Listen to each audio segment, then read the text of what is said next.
Hello student, today we are going to learn first standard chapter the verb. Okay, we are trying to explain all such things, or we are trying to learn this chapter. What is in this chapter? Chapter is the verb, then type of verb, then next double object. What is in the double object? Where they put, how they exchange. ह्या सगळ्या गोष्टी आपण याच्यामध्ये शिकलो. जर याच्यामध्ये काही problem असेल कमेंट मध्ये नक्की सांगा. चला, अदरवाइज पाहायचं जर राहिलं असेल त्याची लिंक मी आय बटनवर दिली आहे. तुम्ही तिथे जर टच केलं तर तो ओपन होईल आणि तुम्हाला पाहायला मिळेल. कारण जर तुम्हाला एक्सप्लेनेशन कळलं असेल तर तुम्हाला आपल्याला जी आज एक्सरसाइज सॉल्व करायची आहे ती तुम्हाला इझी जाईल. ओके, चला वेळ न घालवता पाहूया एक्सरसाइज मध्ये काय करायचं. तर एक्सरसाइज मध्ये फर्स्ट क्वेश्चन आहे just only identify subject verb indirect object end direct object. Okay, चला पाहूया मग क्वेश्चन.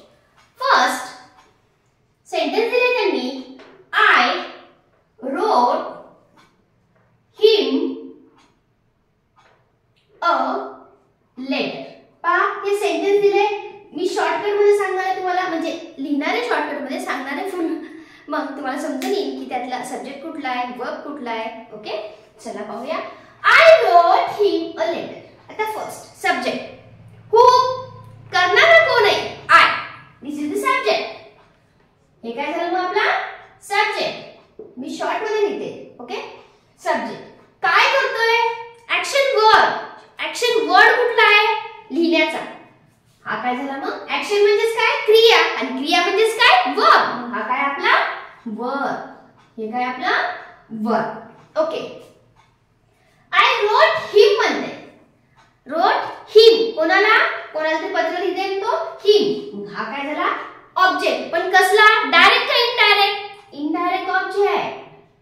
इनडायरेक्ट ऑब्जेक्ट नाही तर पुढे लिहिते इनडायरेक्ट ऑब्जेक्ट. तुम्ही कॉलम करून लिहा म्हणजे तुम्हाला इझी जाईल. ओके, मग अ लेटर. अ लेटर हे आहे डायरेक्ट ऑब्जेक्ट. हे काय आहे? Direct object. म्हणजे या सेंटेन्सला किंवा ह्याला वर्बला जर अर्थ पूर्ण करायचा असेल तर त्याला कुठला लागते? ऑब्जेक्टची गरज आहे. म्हणजे हा आपल्याला माहिती आहे कुठलं झालंय वर्ब, कुठलं आहे? इंट्रान्सिटिव्ह वर्ब आहे. ओके, ट्रान्सिटिव्ह का इंट्रान्सिटिव्ह? सॉरी, इंट्रान्सिटिव्ह नाही, ट्रान्सिटिव्ह आहे. कारण त्याला अर्थ पूर्ण करायला ऑब्जेक्ट लागते म्हणून हा ट्रान्सिटिव्ह. जर ऑब्जेक्ट लागत नसला तर इंट्रान्सिटिव्ह. ओके, चला म्हणजे आपल्याला पहिले वर्ब आले, इंट्रान्सिटिव्ह सॉरी इनडायरेक्ट ऑब्जेक्ट आणि डायरेक्ट ऑब्जेक्ट आयडेंटिफाय केले. Second, Deepak gave me a pen. पटकन क्वेश्चन विचारायचा. हु, कोण? करणारा कोण? दीपक. हा झाला सब्जेक्ट. हा काय झाला? सब्जेक्ट. काय करतोय? देतोय. काय करतोय? घेव. हे झालं वर्ब.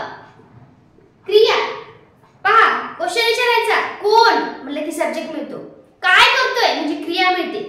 ओके, हा काय झाला मग? Indirect object. हा काय झालं? Indirect object. आणि पेन डायरेक्ट ऑब्जेक्ट. तो काय झालाय? Direct object. पहा तुम्ही 2-3 जर सेंटेन्स केले तुम्हाला समजून येईल की this is so easy exercise. Okay, the teacher तुमच्या एक्सरसाइज मध्ये सगळे क्वेश्चन देते. If you have any doubt so please inform me और comment me where is your doubt. I will try all your such a problem. A teacher will award Mohan. पहा थोडंसं different आहे. a prize. आता काय करायचं? काही tension घ्यायचं नाही की मी तेव्हा फक्त नाव आले. ओके, काही टेन्शन घ्यायचं नाही. पहा कोण? टीचर. हा झाला सब्जेक्ट. काय करताय? आता इथं पहा will अवॉर्ड आहे म्हणजे इथे हेल्पिंग वर्ब पण आले. हेल्पिंग वर्ब आले विल. मग हे काय झालं? वर्ब. हे काय झालं? आपलं वर्ब झालं. मग मोहन हे काय झालं? मोहनला भेटलाय ना, मग हा झाला इनडायरेक्ट ऑब्जेक्ट. Indirect object. आणि प्राइज डायरेक्ट ऑब्जेक्ट. प्राइज काय आहे? Direct object. चला नेक्स्ट घेऊया. Fourth one, my brother. My brother bought me a shirt. Who? Brother. Has a subject. Okay. What he doing? What? हे झालं verb. क्रिया कशाची आहे? verb. त्याला आपण verb म्हणूया. Indirect object. And this is the direct object. Okay? मला म्हणजे वाटतंय की तुम्हाला यानुसार जर तुम्ही बाकीचे याच्यामध्ये अजून टोटल 10 सेंटेन्स आहेत. म्हणजे त्यामध्ये जर तुम्ही पाहिलं तर तुम्हाला येऊन जाईल की कुठल्या प्रकारचं सेंटेन्स तुम्हाला कसं करायचं म्हणजे समजून जाईल. या पद्धतीने तुम्ही हा फर्स्ट क्वेश्चन सॉल्व करू शकता ज्यामध्ये तुम्हाला subject, indirect verb, direct verb तुम्हाला समजून येईल. ओके, चला पाहूया आता नेक्स्ट मध्ये काय करायचं. Just only changing the position direct to indirect. यातले अजून 2 घेते, बाकीचे तुम्ही सॉल्व करा. काही अडचण असेल तर नक्की कळवा. आणि सेकंड क्वेश्चन पाहूया की how we exchange the position of direct object आणि इनडायरेक्ट ऑब्जेक्ट. म्हणजे एक्सचेंज करायचं कसं आपण शिकलो आहे. कसं एक्सचेंज करतो तर आपण exchange by using the preposition. Okay, चला पाहूया नेक्स्ट क्वेश्चन.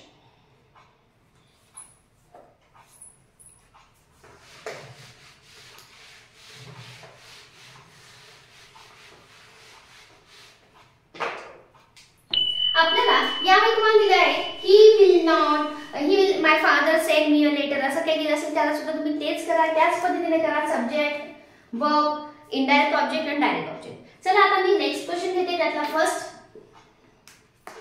आय शॅल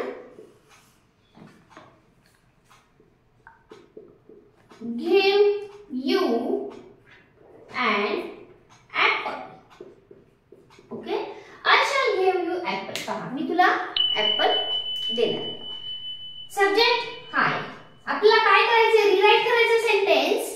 कसं, फक्त आपल्याला डायरेक्ट आणि इनडायरेक्ट ऑब्जेक्ट कुठले पहा. हा सब्जेक्ट आहे, हेल्पिंग वर्ब आले यू अँड ऍपल. म्हणजे हा आहे डायरेक्ट आणि हे आहे इनडायरेक्ट ऑब्जेक्ट आणि हा डायरेक्ट ऑब्जेक्ट. ओके, आपल्याला याची पोझिशन फक्त चेंज करायची. तर कशी करायची पोझिशन चेंज करताना आपल्याला फक्त त्या ठिकाणी प्रिपोजिशन ऍड करावं लागतं. म्हणजे पहा प्रिपोजिशन कसं ऍड करायचं. आय शॅल आहे ते लिहून घ्या. Give. Okay, I shall give an apple. आता डायरेक्ट ऑब्जेक्ट पहिल्यांदा घ्या. हा डायरेक्ट ऑब्जेक्ट आहे ना, हे इथे लिहून घ्यायचं. an apple लिहिलं. आता प्रिपोजिशन ऍड करा. मग कुठलं प्रिपोजिशन ऍड करायचं. टू, फॉर, फ्रॉम यासारखे. आता या I shall give an apple to whom असं म्हणतो की नाही, मी देणार आहे टू यू. ओके, म्हणजे काय जोडलं आपण, हे टू प्रिपोजिशन जोडून आपण काय केलं, त्यातले डायरेक्ट ऑब्जेक्ट इनडायरेक्ट ऑब्जेक्टची प्लेस चेंज केली आहे. ओके, बाकी काही चेंज केलंय, फक्त हा वर्ड इथं, हा वर्ड इथं. फक्त ह्या 2 वर्डला एक्सचेंज केलं तर आपल्याला प्रिपोजिशन वापरावं लागेल, हे मात्र नक्की. नेक्स्ट क्वेश्चन आहे ही will bring you a letter. तुम्हाला प्रिपोजिशन सांगितले मी टू, फॉर, फ्रॉम यासारखे प्रिपोजिशन वापरून तुम्ही हे करू शकता. पहा मग इथं काय होणार आहे. ही विल ॲज इट इज येईल, ब्रिंग पण ॲज इट इज येणार, ब्रिंग अ लेटर. पहा काय चेंज केले मी, लास्टचं जे काय डायरेक्ट ऑब्जेक्ट ते आधी घेतलंय, हे फक्त तुम्हाला आयडेंटिफाय करता यायला पाहिजे. अ लेटर आणि टू यू या पद्धतीने. पहा next, they send the boy a book. त्यांनी काय केले, they sent the boy a book. एक बुक काय केले, सेंड केलेले त्यांनी. send the boy a book. एका बुक साठी किंवा आपण सेंड केले, त्यांनी असे सेंटेन्स दिलेले आहेत, ह्याला माहिती आपल्याला. they send a book to the boy. कोणाला दिले, टू द बॉय या पद्धतीने. परत नेक्स्ट आता ऑलरेडी सांगते तुम्हाला, म्हणजे लेंथी व्हिडिओ होणार नाही, तुम्हाला समजून जाईल. परत फक्त ह्याची चेंज तुम्हाला प्लेस एक्सचेंज करायची, बॉय आणि बुकची. नेक्स्ट आहे they play he a trick. तिथं काय येणार मग, दे प्ले अ ट्रिक. काय येणार तिथं, दे प्ले अ ट्रिक, मग त्या ठिकाणी तुम्ही टू लावू शकता. तिथं मीनिंग म्हणजे तुम्हाला त्यात मीनिंगफुल झालं पाहिजे. कुठं पण फॉर आणि फ्रॉम लावलं की मग सेंटेन्सचा अर्थ चेंज होतो. म्हणजे तुम्हाला इथं काय करायचंय, फक्त प्लेस चेंज करायची bye using the preposition. Okay, म्हणजे एखादं सेंटेन्स घ्यायचं झालं तर अजून एक सेंटेन्स तुम्हाला सांगते. इथं सांगितलं मी ते send a book to boy करून टाका, अर्थ पूर्ण होऊन जाईल. अजून एक सेंटेन्स घेते. Show me your new book. Show me your new book. आता पहा याच्यामध्ये काय करायचं, show me your new book. मग ह्याच्यात काय येणार आहे, show your new book to me. काय इथे काय येणार आहे, शो युअर न्यू बुक. फक्त इथे काय झाले, इनडायरेक्ट ऑब्जेक्ट थोडंसं इकडे इकडे गेलेलं आहे. पहा, show me your new book, तुझं नवीन बुक आहे ते मला दाखव. त्यालाच आपल्याला काय म्हणायचंय, show your new book to me. मला तुझं नवीन बुक दाखव. काय आहे ते sentence, show your new book, तुझं नवीन पुस्तक दाखव. कोणाला, टू मी. To me. या पद्धतीने तुम्ही सेकंड क्वेश्चन करू शकता. काही डाऊट आला तर नक्की कळवत चला. मी याच्यामध्ये तुमचे पूर्ण डाऊट क्लिअर करायचा प्रयत्न केला आहे. तरीही जर काही तुम्हाला डाऊट असतील तरी नक्की कळवत चला.